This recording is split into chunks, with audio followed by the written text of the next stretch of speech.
മനസ്സിലാ ഒരു കാര്യം ചോദിക്കാണ്ട് ലൈസൻസിൻ്റെ കാര്യമല്ലേ? അതിന് എന്തായാലും അവർ അതിനായിരിക്കും ചോദിക്കാൻ പോകണമെന്നുള്ളത്. കഴിഞ്ഞ കുറച്ച് ദിവസമായിട്ട് ഇൻസ്റ്റാഗ്രാമിൽ ഇവിടുത്തെ ഒരുപാട് സ്റ്റുഡൻസ്, ജോർജിയയിൽ ഒരുപാട് സ്റ്റുഡൻസ് മെസ്സേജ് അയച്ചുകൊണ്ടിരിക്കുന്നുണ്ട്. ഇൻ്റർനാഷണൽ ഡ്രൈവിംഗ് ലൈസൻസ് വെച്ച് ഡ്രൈവ് ചെയ്ത കുറച്ച് സ്റ്റുഡൻസിന് ഫൈൻ കിട്ടിയിട്ടുണ്ട്. എന്താണ് ഇതിൻ്റെ എക്സ്പ്ലനേഷൻ? ഇനി മുതൽ ഇന്ത്യൻ ഡ്രൈവിംഗ് ലൈസൻസ് വെച്ചും ഇന്ത്യൻ IDP വെച്ചിട്ടും ഇൻ്റർനാഷണൽ ഡ്രൈവിംഗ് പെർമിറ്റ് വെച്ചിട്ടും ജോർജിയയിൽ ഡ്രൈവ് ചെയ്യാൻ പറ്റില്ലേ എന്ന് ചോദിച്ചിട്ട് ഒരുപാട് ആളുകൾ മെസ്സേജ് അയച്ചിട്ടുണ്ട്. അപ്പോൾ എന്താണ് ഇതിൻ്റെ എക്സ്പ്ലനേഷൻ എന്നുള്ളത് കൃത്യമായിട്ട് പറഞ്ഞുതരാം. അതായത് ഇന്ത്യൻ ലൈസൻസ് എന്തായാലും ജോർജിയയിൽ വർഷങ്ങളായിട്ട് അത് സ്റ്റോപ്പ് ചെയ്തിട്ടുണ്ട്. ഇന്ത്യൻ ലൈസൻസ് വെച്ചിട്ട് എന്തായാലും ജോർജിയയിൽ ഡ്രൈവ് ചെയ്യാൻ പറ്റില്ല.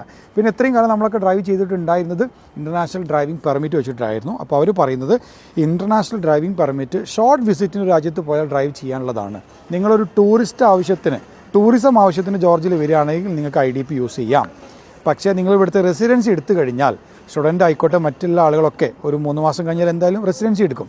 റെസിഡൻസി എടുത്തു കഴിഞ്ഞാൽ നിർബന്ധമായിട്ടും നിങ്ങൾ ഇവിടുത്തെ ലോക്കൽ ഡ്രൈവിംഗ് ലൈസൻസ് തന്നെ ഉപയോഗിക്കണം എന്നാണ് അവർ പറയുന്നത്. IDP നിങ്ങളൊരു ടൂറിസ്റ്റ് പർപ്പസിന് വരികയാണെന്നുണ്ടെങ്കിൽ യൂസ് ചെയ്യാനുള്ളതാണ്. ഇതാണ് അവരുടെ എക്സ്പ്ലനേഷൻ. എത്രയും പെട്ടെന്ന് ഫൈനൽ സൊല്യൂഷനായിട്ട് നിങ്ങൾ എന്ത് ചെയ്യണം? ഇവിടുത്തെ ലോക്കൽ ഡ്രൈവിംഗ് ലൈസൻസ് തന്നെ എടുക്കണം.